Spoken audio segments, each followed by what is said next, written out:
A very good morning class. Dear students, today we are going to discuss about an activity what we have plotted yesterday in the form of homework. But I think doesn't of you replied me back. So I decided today that we will again discuss this topic, that is the transfer of heat. That how does the energy of how does the transference of energy takes place from a hot body to the cold one. तो ये बेटा एक activity है जो कि आपको मुझे बताना है और ये एक्टिविटी बेस्ड है कि किस तरीके से एनर्जी का जो ट्रांसफर वो हो सकता है, how the transfer of energy takes place. तो आपको पता है आपका जो चैप्टर है वो हीट एंड टेम्परेचर है, तो इसी के बेस में ये वाली एक्टिविटी है जो कि कल मैंने आपको प्रोवाइड किया हुआ था होमवर्क के फॉर्म में, but none of them of you reply, किसी ने मुझे, एक सिंगल स्टूडेंट ने मुझे रिप्लाई नहीं किया। बट ये एक्टिविटी देखिए, कोई भी चीज़ बेटा जब सीबीएसई का एक पैटर्न है कि जब किसी चीज़ को आप प्रोवाइड करते हैं ना, उससे पहले उसके बारे में आपको नॉलेज होनी चाहिए। टेम्परेचर के बारे में अगर आप पढ़ रहे हैं और हीट के बारे में अगर आप पढ़ रहे हैं तो टेम्परेचर हीट के बारे में आपको आसपास की जो चीज़ें हो सकती हैं, जो पासवर्ड चीज़ें हैं वो आपको समझना होगा, आपको वो चीज़ें आपको समझनी होंगी, आपको वो चीज़ें आपके माइंड में आनी चाहिए। अगर नहीं हो रहा है ऐसा तो आप चैप्टर पढ़ लेंगे, लर्न कर लेंगे, पास हो जाएंगे, नेक्स्ट क्लास में प्रमोट हो जाएंगे, चले जाएंगे, बट उस चैप्टर को उस क्लास में रखने का जो एम है बेटा वो कंप्लीट नहीं हो पाएगा।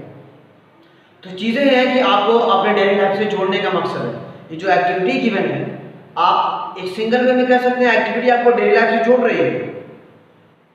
जो साइंस आप पढ़ रहे हैं, साइंस का मतलब है आपकी स्किल डेवलप करना। आप चीज़ों को समझिए, आपके आसपास सारी साइंस के आपके आसपास की तमाम चीज़ों का कलेक्शन है, तो आपको ये चीज़ें समझना है। आपके अपने लाइफ डेली लाइफ से जो एक्सपीरियंसेस हैं उनको आपको इस बुक के फॉर्म में जो आपको अवेलेबल कराया जा रहा है टीचिंग की, उससे जो है आपको इन चीज़ों को समझना है, पढ़ना है, देखना और ऑब्जर्व करना है। जितना ज़्यादा आप ऑब्जर्व करेंगे अपने सराउंडिंग्स में, उतना ज़्यादा आपकी जो ग्रैपिंग होगी, पकड़ होगी, वो मजबूत होगी बेटा। तो चलिए मैं स्टार्ट करता हूँ, ठीक है। तो देखिए आपका जो टॉपिक है बेटा वो एक्टिविटी है that is transfer of heat है from a hotter body to the colder body.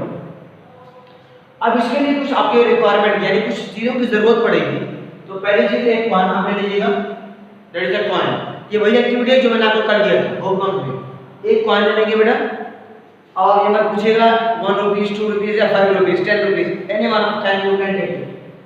आपको 2 गिलास की जरूरत पड़ेगी, एक टम्स में, हाँ चिमटी, ताकि आप कॉइन को आप बाहर से निकाल, आप अंदर से गिलास के अंदर से निकाल सकें। एक कॉइन की जरूरत टम्स की पड़ेगी, बॉइलिंग वाटर की जरूरत पड़ेगी और कोल्ड वाटर की जरूरत पड़ेगी। अब आप समझिएगा, आपको बेटा क्या करना है, आप 2 गिलास ले लेंगे, ठीक।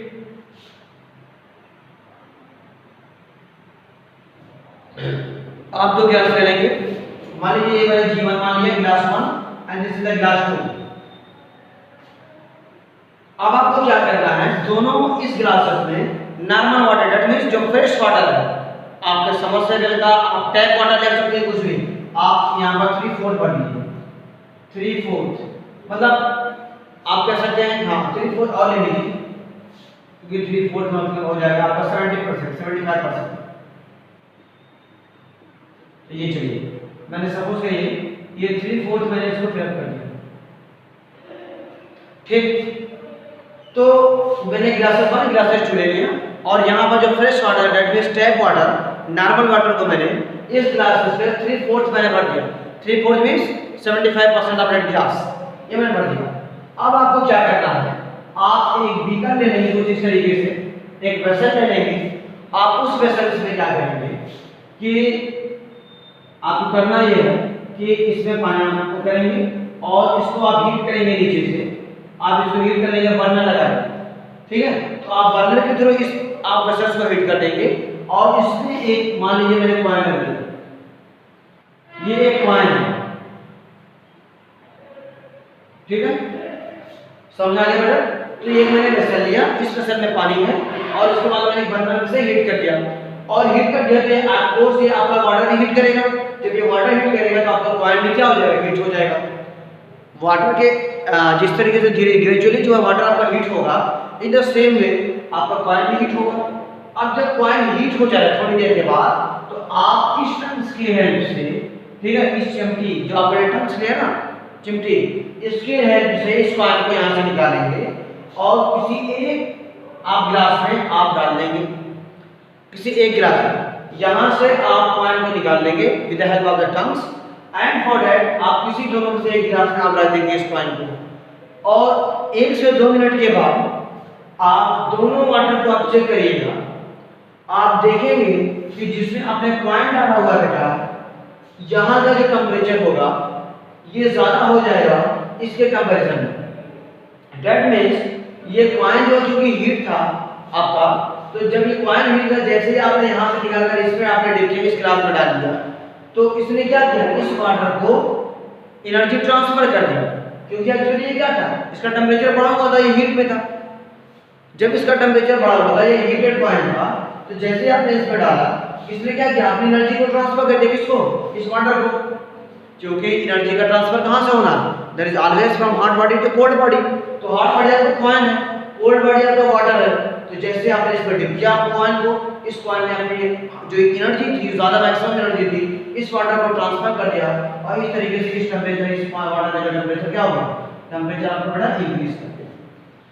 इनिशियली क्या था, दोनों ग्लासेस में जो वाटर था उनका टेम्परेचर सेम था।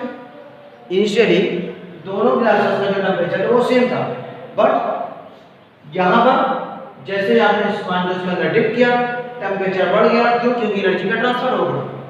तो ये आपको बेटा इस ट्रांसफर ऑफ हीट का मतलब ये है। कंक्लूजन आपको ये समझाना है, आप बाय टच करके देख सकते हैं अपने फिंगर्स को, आप टच करके भी आप अंदाजा कर सकते हैं कि इसमें आपको ये वार्मर लगेगा, इस कॉइन इसमें, इस ग्लास में जो पानी होगा ये that it feels warmer than this, तो आपको गर्म महसूस होगा। तो इस तरीके से आप यहाँ से पता करते हैं। तो ट्रांसफर ऑफ हीट में आपको यही बताना बेटा, there is always a flow of heat from hotter body to the colder one। एक हॉट बॉडी से कोल्ड बॉडी की तरफ एनर्जी का ट्रांसफर होगा। दूसरी चीज़ ये है कि ये तब तक होता रहेगा जब तक दोनों बॉडी में एनर्जी का ट्रांसफर हो रहा है, वो दोनों बॉडी आपकी कहीं ना कहीं क्या हो जाए, आपके उसमें सेम उसमें ना पहुँचे। ठीक, समझ आए बात।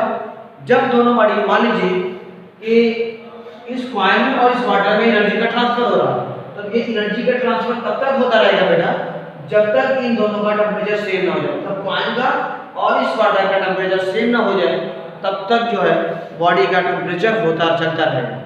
जब सेम हो जाएंगे दैट इज इक्विलिब्रियम पोजीशंस, और उस वक्त कांस्टेंट हो जाएगा। ठीक, तो ये बेटा आज की चीजें क्लियर हो चुकी होगी। कंक्लूजन इस एक्टिविटी का यही है कि एनर्जी का एनर्जी का जो ट्रांसफर होगा बेटा वो हॉट बॉडी से कोल्ड बॉडी की तरफ होगा ऑलवेज, और ये तब तक होता रहेगा जब तक कि जिन दोनों बॉडी में एनर्जी का ट्रांसफर हो रहा है दोनों इक्वल ना हो जाए। ठीक, ओके बेटा, फिर मिलते हैं नेक्स्ट वीडियो में। आपका यही आज भी यही होमवर्क आपका है। ठीक है, तो आज भी आपके लिए यही होमवर्क है, प्रोवाइडेड है, आप मुझे सेंड करिएगा, आप ट्राई करिएगा अपने घर पर। फिर मिलते हैं नेक्स्ट वीडियो में। Okay, thank you and have a nice day.